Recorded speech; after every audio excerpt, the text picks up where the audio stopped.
Imagine a reality with no stars, no galaxies, no planets, and not even darkness, because darkness requires space to exist. Now imagine something even stranger, a state where there was no space, no time, no distance, and no direction. There was no before, because time itself had not yet begun.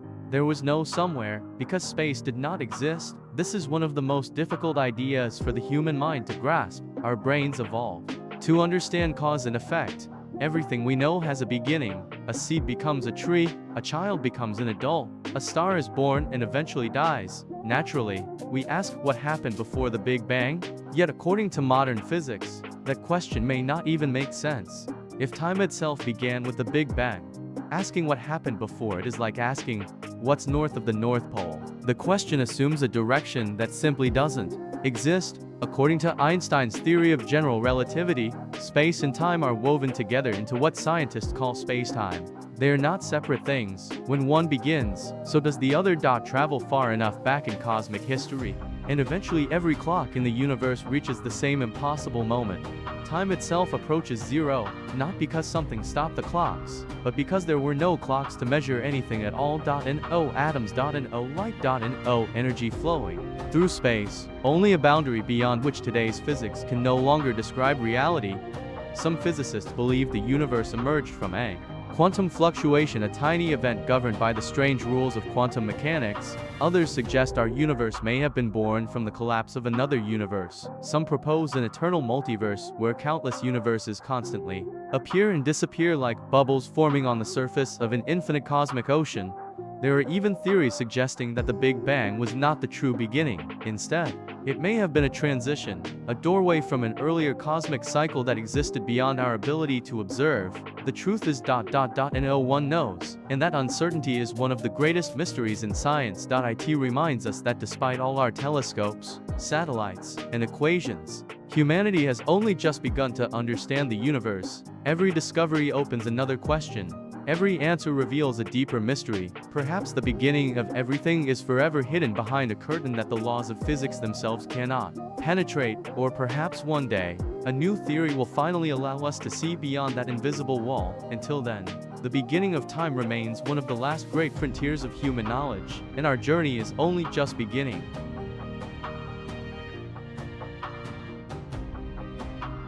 The moment the universe began for thousands of years, humanity looked into the night sky and wondered a simple question: how did the universe begin? Ancient civilizations imagined gods creating the heavens. Philosophers believed the universe had always existed. But during the last century, modern astronomy revealed something extraordinary. The universe is not static. It is expanding. Every distant galaxy is moving away from us, and the farther a galaxy is, the faster it appears to recede.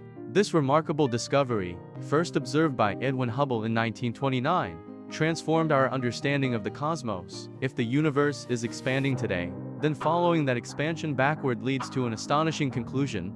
Long ago, every galaxy, every cloud of gas, every star, and every atom must have been much closer together than they are now. Continue tracing that history back far enough, and the observable universe reaches a state of extraordinary density and temperature. This moment marks what we call the Big Bang. Contrary to its name, the Big Bang was not an explosion in space. It was the rapid expansion of space itself. There was no empty universe waiting to be filled with matter. Instead, space, time, energy, and matter evolved together as the universe expanded. The earliest fraction of a second remains one of the greatest mysteries in modern physics. Current theories suggest that almost immediately after the universe began, it entered an extremely brief period known as cosmic inflation. During this phase, space expanded at an astonishing rate, growing from an unimaginably small region to a universe vastly larger than before in less than a trillionth of a second. Although this expansion exceeded the speed of light, it did not violate Einstein's theory of relativity. Nothing was traveling through space faster than light. Rather, space itself was stretching. As expansion continued, the universe began to cool. During its earliest moments, temperatures exceeded trillions of degrees. Under these extreme conditions, atoms could not exist. Even protons and neutrons had not yet fully formed. Instead, the universe consisted of a dense plasma of fundamental particles and radiation constantly interacting with one another. Within the first few microseconds, quarks combined to form protons and neutrons. A few minutes later, conditions became cool enough for these particles to fuse into the first atomic nuclei. Hydrogen and helium were created in a process known as Big Bang nucleosynthesis. These two elements would later become the primary building blocks of the first stars. However, the universe was still far too hot for electrons to attach themselves to atomic nuclei. As a result, light could not travel freely. Photons scattered continuously as they collided with charged particles, filling the young universe. For approximately 380,000 years, the cosmos remained opaque. Eventually, expansion lowered the temperature to about 3000 Kelvin. Electrons finally combined with atomic nuclei to form the first neutral atoms. This event, known as recombination, fundamentally changed the universe. For the first time, light could travel across vast distances without being constantly scattered. That ancient light still fills the universe today. Astronomers detect it as the cosmic microwave. Background: a faint glow that has traveled across space for nearly 13.8 billion years. It provides one of the strongest pieces of evidence supporting the Big Bang model and offers an extraordinary glimpse into the universe when it was only a few 100,000 years old. Yet even after the first light was released, the universe remained surprisingly empty. There were no planets, no galaxies, no shining stars, only immense clouds of hydrogen and helium drifting through an expanding cosmos.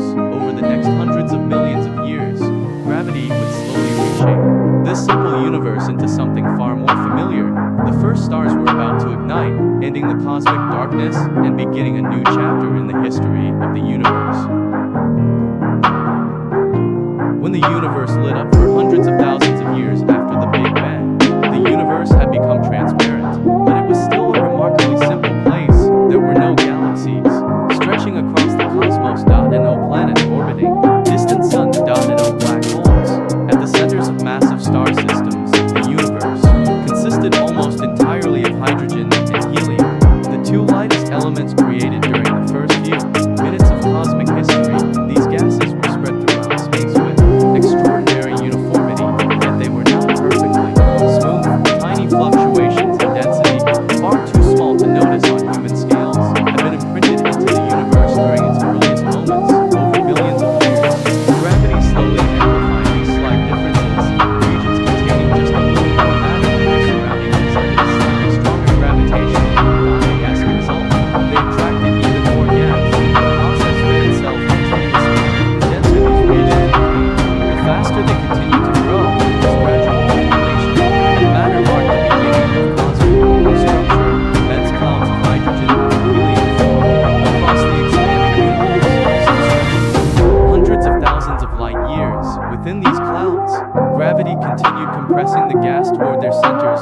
As the gas fell inward, pressure and temperature steadily increased. For millions of years, nothing visible happened. The clouds simply became denser, hotter, and more compact. Eventually, conditions at their cores reached temperatures exceeding 10 million degrees Celsius. At that point, a fundamental process of nature began. Hydrogen nuclei started fusing together to form helium. This process, known as nuclear fusion, released enormous amounts of energy. The very first stars had ignited. Astronomers refer to these ancient objects as population 3 stars. Unlike stars today, they formed in a universe that contained almost no heavy elements. Because of this, they grew to extraordinary sizes. Many were estimated to be hundreds of times more massive than our sun. Their immense mass made them incredibly bright enough to produce millions of times more light than the sun does today. But their brilliance came at a cost. Massive stars consume their nuclei, fueled at astonishing rates, while our sun is expected to shine for about 10 billion years. Many of the first stars survived for only a few million years before exhausting energy. The future could no longer support their enormous weight. Gravity took over. The stellar cores collapsed within seconds. The resulting explosion was one of the most devastating events the universe had ever experienced. These explosions, known as supernova, transformed the cosmos forever. Inside the intense temperatures and pressures of dying stars, entirely new elements were forged: carbon, oxygen, silicon, iron, and many of the heavier elements that did not exist after the Big Bang. These materials were blasted into surrounding space at incredible speeds. For the first time, the universe contained the chemical ingredients needed to build rocky planets, and billions of years later, living organisms.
observe today.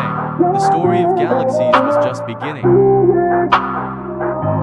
How gravity built the cosmic cities be the time the first generation of stars had completed their brief lives. The universe was no longer a featureless expanse of hydrogen and helium. Light now traveled across enormous distances. Heavy elements drifted through space after being forged inside ancient stars. The first building blocks of cosmic structure had appeared, but isolated stars would not remain alone for long. Gravity, the weakest of the four fundamental forces over short distances, becomes the dominant architect of the universe across cosmic scales over hundreds of millions of years. It continued pulling matter together.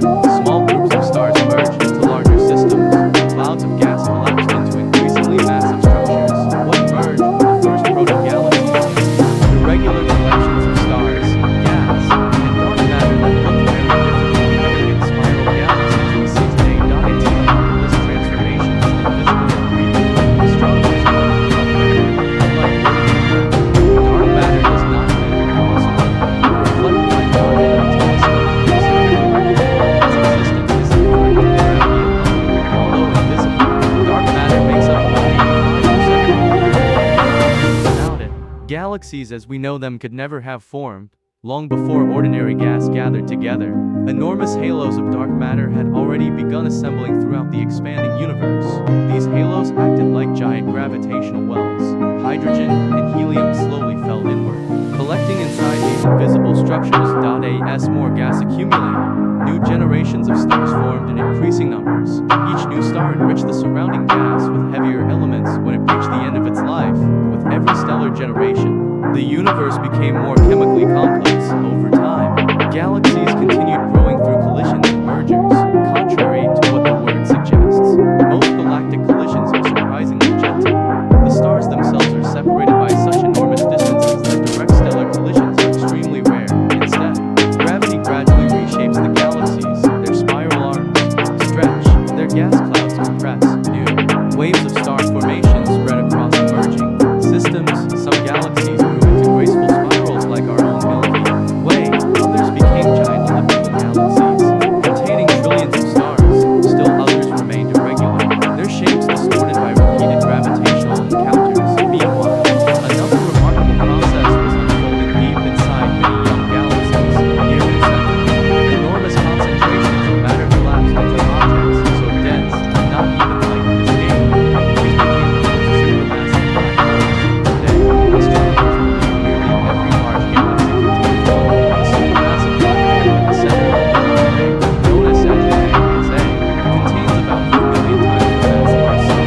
Some galaxies are billions of times more massive. For many years, scientists believe these black holes simply formed after galaxies were already established. Recent observations suggest the relationship may be far more complex. Galaxies and their central black holes appear to grow together, influencing one another throughout billions of years of cosmic evolution. As galaxies multiplied across the universe, they did not spread randomly. Gravity assembled them into even larger structures. Groups of galaxies formed galaxy clusters connected into superclusters. Between them stretched immense filaments of galaxies separated by enormous cosmic voids, nearly empty of matter. Together, these structures formed what astronomers now call the cosmic web. On the largest scales ever observed, the universe resembles a vast three-dimensional network. Countless galaxies shine like tiny droplets of light connected by invisible threads of gravity, stretching across billions of light years. Within one small spiral galaxy, located along an ordinary branch of this immense cosmic web, a quiet cloud of gas and dust is beginning to rise. Material forged inside generations of ancient stars. Gravity would transform that cloud into a new star. Around it, planets would begin to form. One of those planets would eventually become our own. The story of the solar system is about to begin. How a young planet became our world. When the solar system formed about 4.6 billion years ago, Earth was not the blue planet we recognize today. It was a hot, rapidly growing world surrounded by debris. Its surface was repeatedly struck by asteroids and planetary fragments left over from the formation of the solar system, each collision delivered enormous amounts of energy. As Earth accumulated more material, its gravitational field became stronger, allowing it to attract even more debris. The young planet grew through countless impacts. At the same time, radioactive elements inside Earth released heat as they decayed. The energy generated during the planet's formation added even more heat. Eventually, much of the young Earth became molten. A global ocean of magma covered large portions of the planet, but Earth was already beginning to differentiate.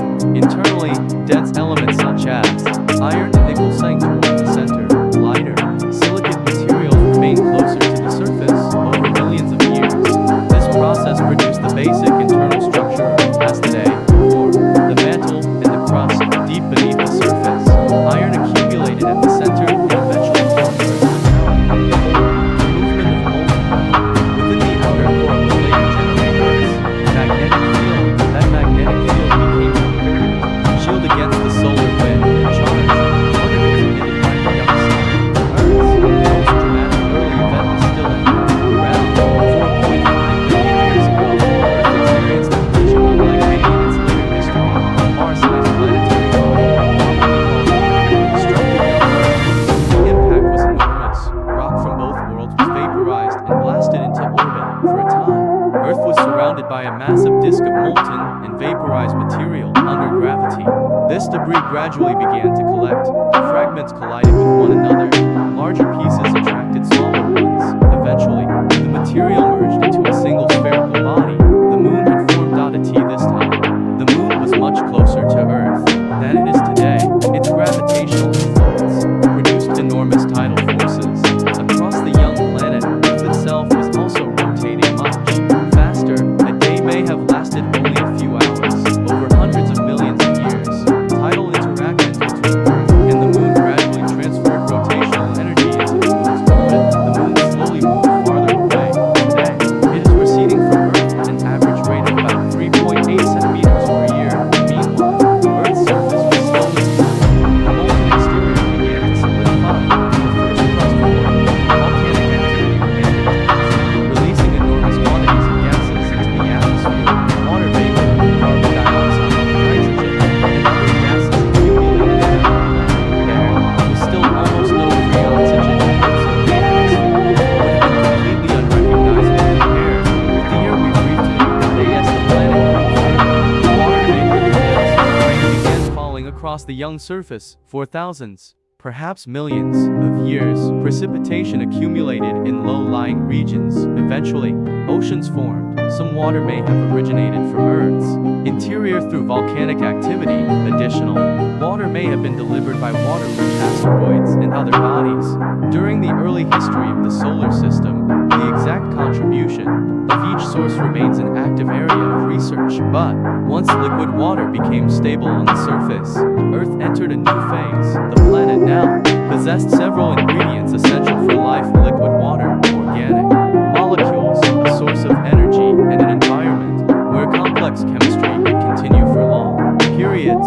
Yet Earth was still far from peaceful. Volcanoes continued erupting, asteroids continued striking the surface. The atmosphere was chemically very different from today's, and the sun itself was significantly fainter than it is now. Despite these extreme conditions, something remarkable was happening in Earth's oceans. Simple molecules were beginning to interact in increasingly complex ways. At some point, more than 3.5 billion years ago, the first evidence of life appears in the geological record. We still do not know exactly how life began, but once it appeared, Earth would never be the same again. Over billions of years, microscopic organisms would transform the atmosphere, alter the oceans, reshape the climate, and eventually give rise to increasingly complex forms of life. The planet that began as a volcano collisions and volcanic activity had become something fundamentally different. A world capable of sustaining biology. The next chapter of Earth history would begin with its smallest inhabitants. Life had arrived. How Earth became a living plate more than 4 billion years ago. Earth had already undergone a remarkable transformation. A rocky planet had formed around the young sun. Its surface had cooled enough for liquid water to remain stable. A atmosphere surrounded the planet, and beneath the surface, geological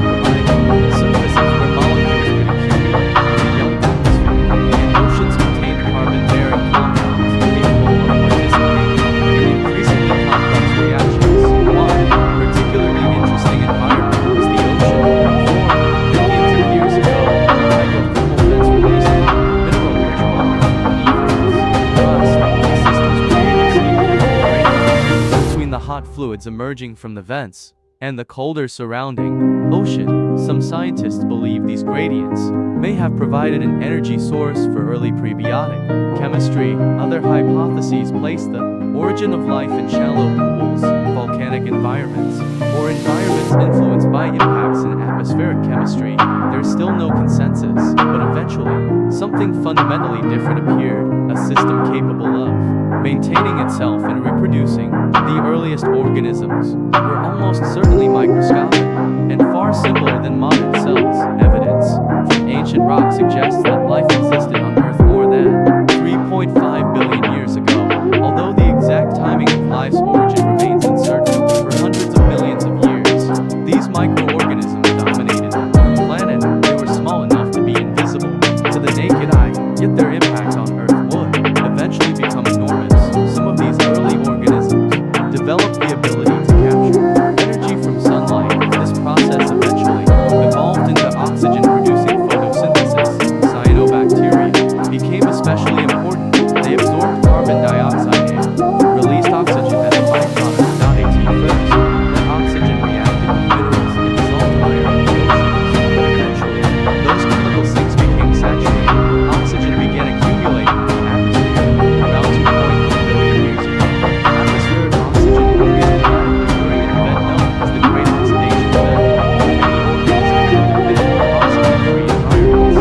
This change was devastating, but for life capable of using oxygen, it created an entirely new source of metabolic energy. Oxygen allowed organisms to extract far more energy from food than many anaerobic processes could provide. This increase in available energy would eventually become important for the evolution of complex cells. Around a billion years ago, another major transition occurred. Some simple cells began living in close association with one another, according to the endosymbiotic theory.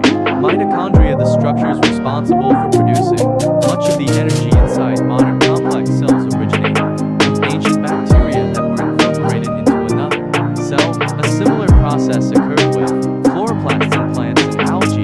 This transformed cellular life. Complex cells, known as eukaryotes, possessed internal structures that allowed them to become far more sophisticated than earlier organisms. For billions of years, life remained predominantly microscopic. Then, relatively late in Earth's history, multicellular organisms began appearing. Cells began specializing. Some became responsible for cooling, others for digestion, others for reproduction. Instead of functioning as independent organisms, they began operating together as parts of larger biological systems. Eventually, the oceans filled with increasingly diverse forms of life. Around 540 million years ago, the fossil record shows a remarkable increase in the diversity and complexity of animal life. This period is known as the Cambrian explosion. It did not represent the sudden appearance of life itself. Life had already existed for billions of years. Instead, it marked a relatively rapid diversification of many major animal bodies. Plants, as became more sophisticated, nervous systems developed, predators appeared, and ecosystems became increasingly complex. Life had transformed Earth from a geological world into a biological one. But Earth was not the only place where these conditions might exist. Astronomers began discovering thousands of planets orbiting other stars. Some are rocky, some are covered by oceans, others orbit within regions where temperatures could potentially allow liquid water to exist on their surfaces. These worlds are called exoplanets. Among the most intriguing places in our own solar system are Mars, Europa, and Enceladus. Mars once had rivers, lakes, and perhaps large bodies of standing water. Today, its surface is cold and extremely dry, but evidence suggests that liquid water existed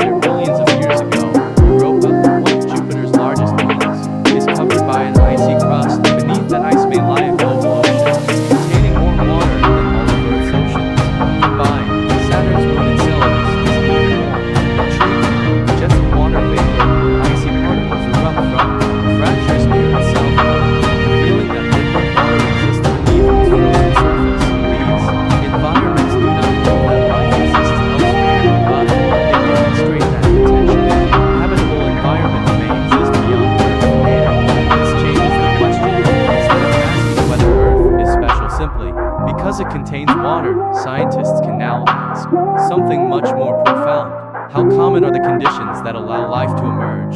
We have discovered that planets are common, water is common, organic molecules are common.